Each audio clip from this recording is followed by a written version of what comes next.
We've been taught to kind of take and pick and choose and break this stuff apart. Right? And by the way, it doesn't come from the Scripture. It comes from guys like Derrida. Derrida has taught an entire culture how to read, and it's kind of pulled us out of being able to find any sort of meaning or anything like that.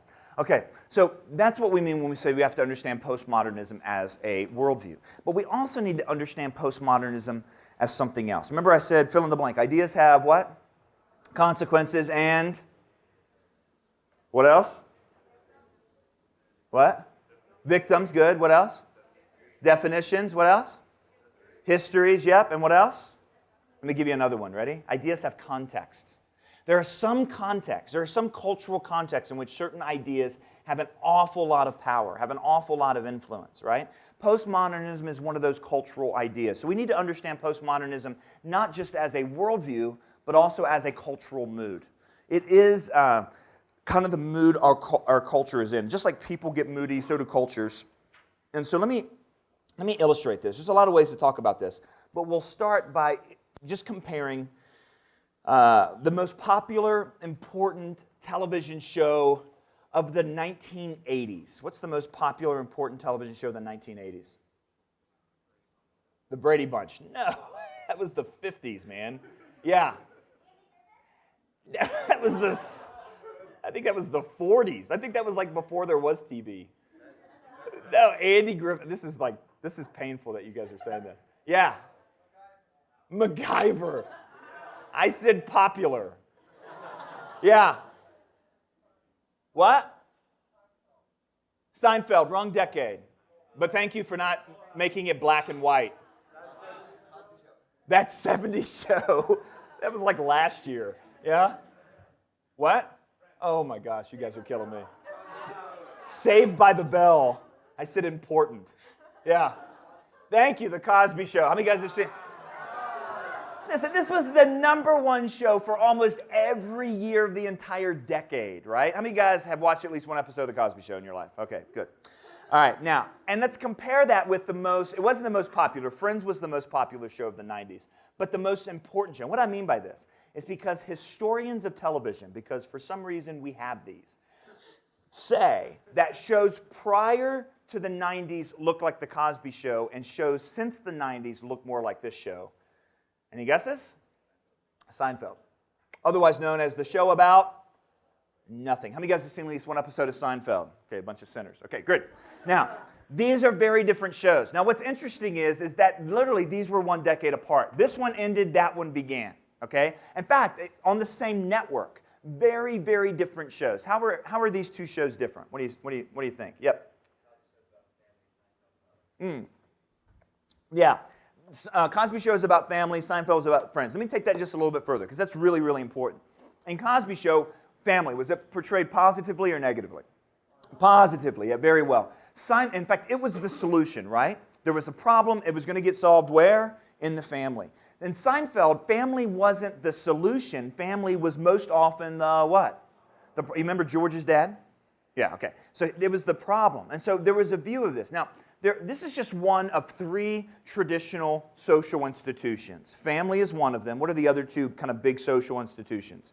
Home, church, and state. Home, church, and state. And there's others, but those are the 3 biggies. Whenever you saw anything related to home, church, or state portrayed in The Cosby Show, it was always positive. When you saw a pastor, when you saw a police officer or a judge, something that identified with those institutions, it was treated positively. What about when you saw those 3 things, or any of those 3 things in Seinfeld? Were they treated with respect or disrespect? Disrespect. All right, here's the next one. Ready? Number 3. Traditional institutions. Traditional institutions are broken. Traditional institutions are broken.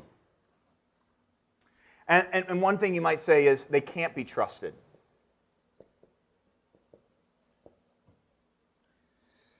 Now, of course, there's a reason to think this, because right around this time, the divorce rate is skyrocketing, government goes through scandal. I mean, there's all kinds of things that have happened in the last several decades that make us think that these traditional institutions upon which we thought we could rely no longer are things that we can trust, right? So we always have to be questioning authority, questioning authority, questioning authority. And that's where it comes from. Okay, what else? Cosby Show and Seinfeld. What other differences do you see?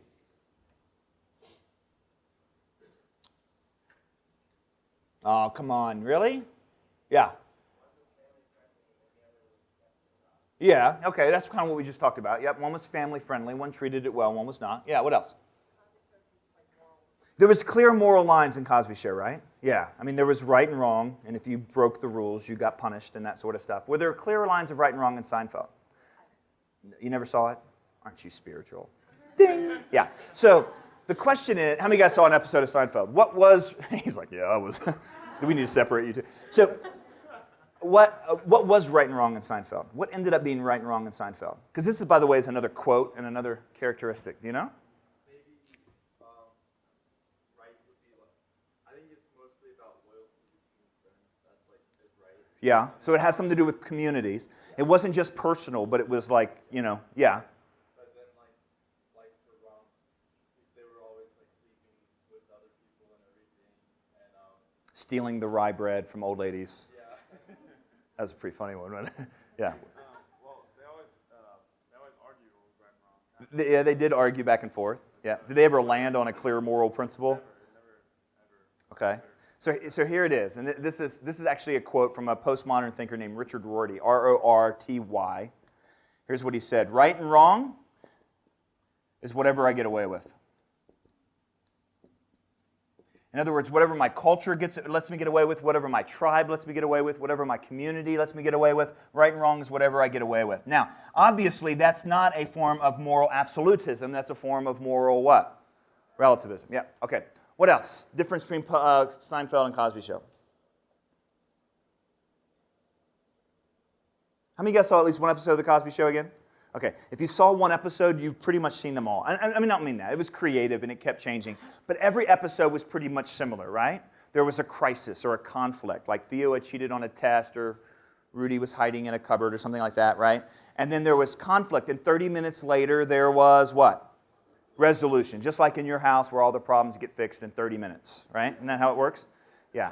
Now, in other words, each episode there was resolution to conflict. Did anything ever get resolved in Seinfeld? Was there conflict? Yes. Was there ever resolution? No. Here's the next one. Number whatever we're on, because numbers are relative anyway. Okay. Resolution is an illusion. Resolution is an illusion. All right? Now, along the lines with this resolution, if you watch The Cosby Show, the whole series, like I grew up on this. I watched it. We grew up with these kids, and we watched them grow up. We watched them get married. We watched them go to college. We watched them have babies, usually all, kind of in the right order of things, And we watched them make progress. Who made progress in Seinfeld?